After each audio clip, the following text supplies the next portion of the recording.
કચ્છમાં તસ્કરોના નિશાને ધાર્મિક સ્થળો રાપરમાં ફરી એક સાથે 8 મંદિરના તાળા તૂટતા ખળભળાટ વાગડ વિસ્તારના કાનવેર ગામે મંદિરમાં ચોરીની ઘટનાથી સ્થાનિકોમાં રોષ છે। થોડા દિવસ અગાઉ રાપરના ચિત્રોડામાં એક સાથે 8 મંદિરના તાળા તૂટ્યા હતા। હજુ સુધી ચિત્રોડ ચોરીના આરોપી પકડાયા નથી અને વાગડમાં ફરી ચોરી થતા પોલીસની કામગીરી પર સવાલ ઉઠી રહ્યા છે। એક સાથે 8 મંદિરના તાળા તૂટી ગયા છે। પોલીસની નાઇટ પેટ્રોલિંગ ઉપર, પોલીસના અસામાજિક તત્વોના ડર ઉપર, પોલીસની કાર્યવાહી ઉપર સવાલો ઉઠી રહ્યા છે અને સ્વાભાવિક રીતે જ્યારે આવી ઘટનાઓ ઘટે તો પોલીસ શું કરી રહી છે સ્થાનિક જનતા પૂછે, પરંતુ અહીંયા આગળ સિલસિલો અટકી નથી રહ્યો। કેમ નથી અટકી રહ્યો? ક્યાંથી આ ચોર આવી રહ્યા છે? કોણ આ ચોરી કરી રહ્યું છે? કોણ મંદિરને નિશાન બનાવી રહ્યું છે? 1, 2, 3 નહીં 8 મંદિરને એક સાથે નિશાન બનાવી તાળા તોડવામાં આવી રહ્યા છે અને પોલીસને તેની જાણ સુદ્ધા ન હોય ત્યારે સ્વાભાવિક રીતે એ સવાલ ઊભો થાય કે અહીંયા કોઈ સાઠગાંઠ છે કે પછી જાણી જોઈને પોલીસ અજાણ બનવાનું આગળ કારણ ધણી રહી છે। ફરી ચોરી થતા પોલીસની કામગીરી પર સ્થાનિકોએ સવાલ ઉઠાવતા કહ્યું કે તસ્કરોના નિશાને ધાર્મિક સ્થળો જ કેમ, મંદિરોને જ કેમ નિશાન બનાવવામાં આવી રહ્યા છે? 1, 2 નહીં એક સાથે 8 મંદિરોના તાળા કઈ રીતે તોડવામાં આવી શકે વગર પોલીસ પેટ્રોલિંગે? હવામાન વિભાગની મોટી આગાહી, રાજ્યમાં વાતાવરણમાં કોઈ ફેરફાર નહીં થાય। આગામી 5 દિવસ વાતાવરણ સૂકું રહેશે। તાપમાનમાં મોટાભાગે કોઈ બદલાવ નહીં થાય। અમરેલીનું વાતાવરણમાં થોડો બદલાવ જોવા મળશે। आने वाला अगले 7 दिन तक मौसम शुष्क रहने का पूर्वानुमान दिया गया है। उसमें तापमान में भी ज़्यादातर परिवर्तन नहीं होने का भी पूर्वानुमान दिया गया है 4 से 5 दिन तक। ઠંડી માટે થોડી રાહ જોવી પડશે। પવનની ગતિ ધીમી પડતા ઠંડી મોડી પડી। ઓક્ટોબર મહિનામાં ઠંડીનું જોર વધી શકે છે।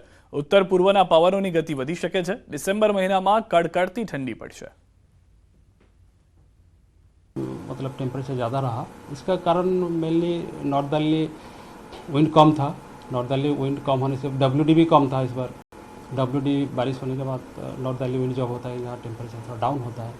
आप देखे होंगे अक्टूबर महीना में उत्तर पूर्व दिशा से ज़्यादातर पवन का दिशा था, तो इस कारण में हो सकता है कि इस बार थोड़ा सा गर्म महसूस ज़्यादा हुआ है। આ તરફ કાશ્મીરમાં સિઝનની પહેલી બરફવર્ષા થઈ છે। ઠંડી માટે હવે તૈયાર રહેવાની જરૂર છે। જમ્મુ કાશ્મીરમાં સિઝનની પહેલી હિમવર્ષા સહેલાણીઓને પડી ગઈ છે મોજ। હજારો પ્રવાસીઓએ લીધો હિમવર્ષાનો આનંદ। ગુલમર્ગ, બાંદીપુરામાં હિમવર્ષા થઈ। ગુજરાતી પ્રવાસીઓએ લૂંટ્યો છે બરફવર્ષાનો આનંદ।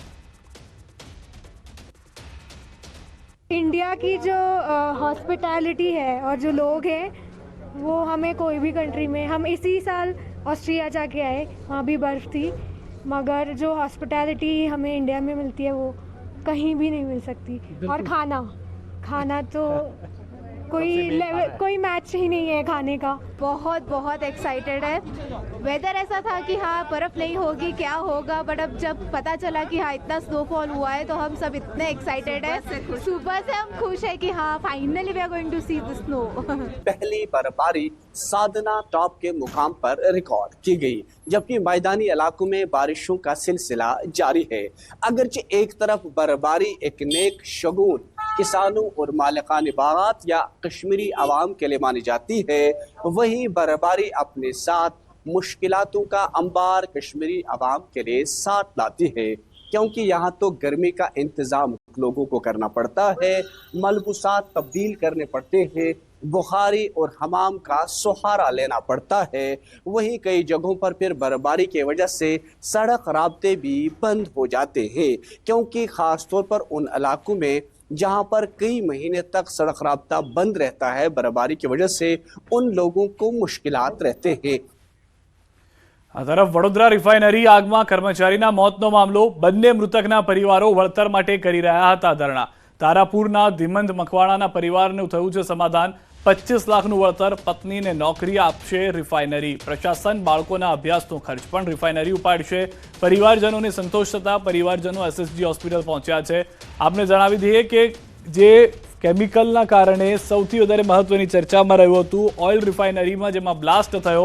એ બ્લાસ્ટ રાત્રિના 3:30 વાગે કાબૂમાં આવ્યો, પરંતુ 2 લોકોના મૃત્યુ થયા હતા, જેમાંથી એક વ્યક્તિના પરિવારજન સાથે સમાધાન થયું છે। કોયલી ગામના શૈલેષ મકવાણાના પરિવારજનોની 50 લાખના વળતરની માંગ, હજુ સુધી નથી થયું સમાધાન। પાદરાના પૂર્વ ધારાસભ્ય જશપાલસિંહ પઢિયાર પહોંચ્યા છે મીટિંગમાં। મૃતક શૈલેષના પરિવારજનો 50 લાખની કરી રહ્યા છે માંગ। શૈલેષના પરિવાર અને સગા સંબંધીના ધરણા યથાવત છે.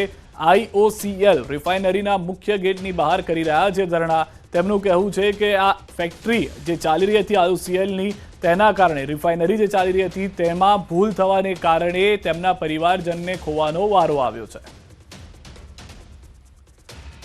અમદાવાદ શહેરમાં શ્વાન, બિલાડી તેમજ કપિરાજનો આતંક વધ્યો છે. એએમસીના ચોપડે ચોંકાવનારા આંકડા સામે આવ્યા છે. બિલાડી, શ્વાન તેમજ કપિરાજના કરડવાની ઘટનાઓ વધી છે.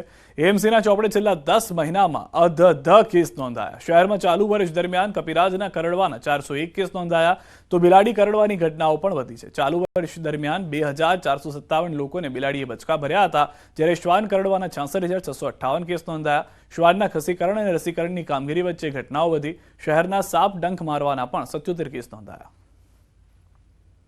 કરીબ 69,000 જેટલા એનિમલ બાઇટના કેસીસ રિપોર્ટ થયેલા છે, જેમાંથી મુખ્યત્વે 6,000 જેટલા માસિક ધોરણે ડોગ બાઇટના કેસીસ રિપોર્ટ થઈ રહ્યા છે. સાથે સાથે હાલમાં મંકી બાઇટના પણ કેસીસ જોવા મળતા હોય છે. એવરી મંથ 50 જેટલા મંકી બાઇટના કેસીસ પણ રિપોર્ટ થયેલ છે અને જેને ERV વેક્સિન આપીને જરૂરી સારવાર કોર્પોરેશન દ્વારા કરવામાં આવી રહી છે. રાજકોટથી સમાચાર. ગોંડલમાં યુવકનો આપઘાતનો પ્રયાસ. ભોજપરા ગામે ગળું કાપી આપઘાતનો કર્યો પ્રયાસ. ધર્મેન્દ્રસિંહ ઝાલા નામના યુવકને સારવાર માટે સિવિલમાં ખસેડવામાં આવ્યો છે. હાલમાં જે જાણકારી છે તે પ્રમાણે કયા કારણોસર આપઘાત કર્યો તે જાણી નથી શકાયું, પરંતુ ભોજપરા ગામે ગળું કાપી આપઘાતનો પ્રયાસ કર્યો છે. યુવકને સારવાર માટે હોસ્પિટલમાં ખસેડવામાં આવી રહ્યો છે. યુવકની હાલત હાલમાં નાજુક જણાવવામાં આવી રહી છે.